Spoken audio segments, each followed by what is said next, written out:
Do you struggle with going out into public, and are you constantly worried about how things around you will set you off? Do you dream of getting from point A to point B without having a negative experience? Here are some of the things that I do to make it from my apartment to my destination and back home again without having a poor experience.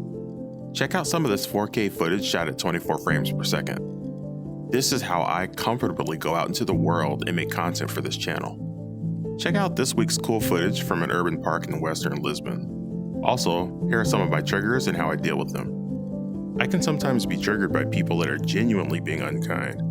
I'm defining unkind here in a universal way, meaning a negative experience minus cultural differences with a person I've never met before. One of the triggers for this is the language barrier. This can sometimes unleash anger in people when it becomes frustrating trying to communicate or negotiate a price, policy, or a request.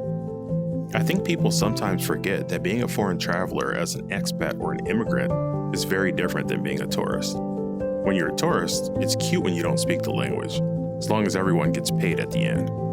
When you're trying to set up your utilities and someone is asking you important questions and neither of you speaks the other person's language, it can be tough. Sometimes you will find that people will go well beyond being unprofessional and they will turn very angry. I deal with this by doing my best to speak in their language since I am a guest in their country.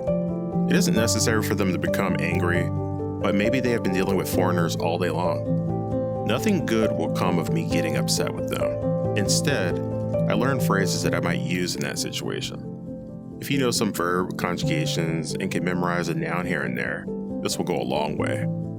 Confidence helps when you're speaking someone else's language. You don't have to be embarrassed that you're mispronouncing something, because of course you are. This isn't a language exam, it's the real world. Still, there is no pleasing everyone. Sometimes, I find it's easier to just ask for help from someone that speaks English. I will not allow another person to determine the condition of my mental health. And that's the point, right?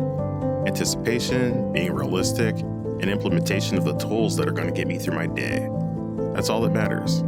If I walk away from a toxic situation, what's the worst thing that can happen? There is no need to pander to people either. The reality is, they're going to have to deal with foreigners, and this is good practice for them. I keep a neutral face, and I say my phrases with as much confidence as possible. Here's another scenario. This one is funny. At least I think it is, but at the same time it triggers me a bit because of the audacity. It's rideshare drivers using loopholes to get extra money from me. This must be where the phrase, "don't hate the player, hate the game" comes from. Let's say you request a ride somewhere and you're waiting at your location. You're staring at the map on your phone, following where the driver is so you can time locking your door and coming down the stairs. You look at your map and you notice the driver is parked at the end of your block and not by your apartment. So you message the driver and ask, "Where are you?" They respond, "I'm here, but I don't see you." You refresh your screen and just head downstairs, figuring that must have glitched out. You look down the road and you see the car you think is your ride, so you decide you'll just walk. But then you notice on your app that the waiting fee started like 2 minutes ago, and you calculate that it'll take you a few minutes just to walk to the corner where your ride is waiting. At this point, you realize what the driver has done, and that you will be paying the fee. So you're angry and getting triggered, but also slightly tickled by the nerve of the driver. You think about canceling the ride, but that time has passed, and the cancellation fee is more expensive than the waiting fee now. You could try to run, but then you might get your clothes all sweaty.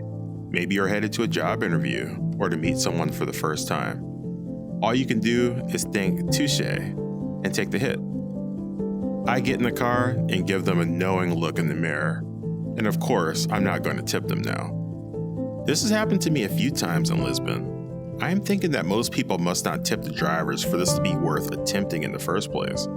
Or at least it's cost effective somehow. Maybe my information tells them I'm American. Who knows? Knowing this might happen has helped to make it less of a big deal for me. Like I said, I think it's a little bit funny. People do what they must to feed their families. Another trigger for me has been customer service. Now, I was warned before leaving America that our ultra-consumerist ideals don't translate to the rest of the world.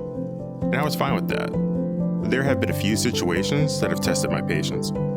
One situation was waiting for my international delivery of my family's belongings. A pallet 6 feet tall with my family's pictures, important paperwork, and priceless family heirlooms. I waited over 3 months for this pallet due to the hurricanes this season and logistical issues. Finally, it arrived. In the last leg of its journey, all that had to happen was for me to meet the driver and be ready with my newly purchased dolly. It was trusted to a third-party logistics company based in town. All the driver had to do was use the pallet jack to pull the items to the edge of the truck and then use the hydraulic lift to lower the pallet to the ground, and boom, done. But instead, he lowered my items at a weird angle and dropped the pallet out of the back of the truck right onto the ground. I was very angry, but I quickly recovered myself because it was an accident. It was done in a poor, unplanned, and unsafe manner, but I kept my cool regardless. After the accident, I went to the apartment lobby to grab the dolly, and when I turned around, this guy was tossing my items into the air and muttering angrily at himself. I couldn't believe it. I immediately wrote a message to the guy on my phone and translated it to Portuguese. I told him that it was his fault and to stop throwing my family's items. He was gentler after that, and we both calmed down. There was nothing I could do to change what occurred, but I was already triggered and just wanted to recover my belongings. I was able to get through this event because I switched my focus to getting my items onto the elevator and into my apartment. I had a task to complete, and that worked to redirect my emotions. I did, however, refuse to sign his paperwork, and I later realized that he stole my pallet. Later that night, as I reflected on what happened, all I could do was remind myself that I was living my dream. Those items were salvageable, and only one thing of real significance was damaged. It is what it is. The last trigger I have is nationalism. I've run into several people in every country I've visited that demonstrate anti-immigrant or anti-foreigner sentiment. It's usually subtle and comes in the form of indirectly targeted questions. I also want to add that racism is a close cousin to nationalism, and in some or maybe most cases, it plays a role in it. But of course, nationalism is easier for some people to justify, and so it can be used as a host for racist ideation. I've run into this situation a few times while riding in the back of a taxi or an Uber, and the driver realizes I'm American, and somehow that makes it okay to begin making offensive statements about other cultures. That's a big trigger for me. I love seeing so many cultures represented in one city. I deal with nationalism the same way no matter where I am. If it's blatant, I don't engage and I remove myself from the situation. If it's subtle, I just ask for clarification.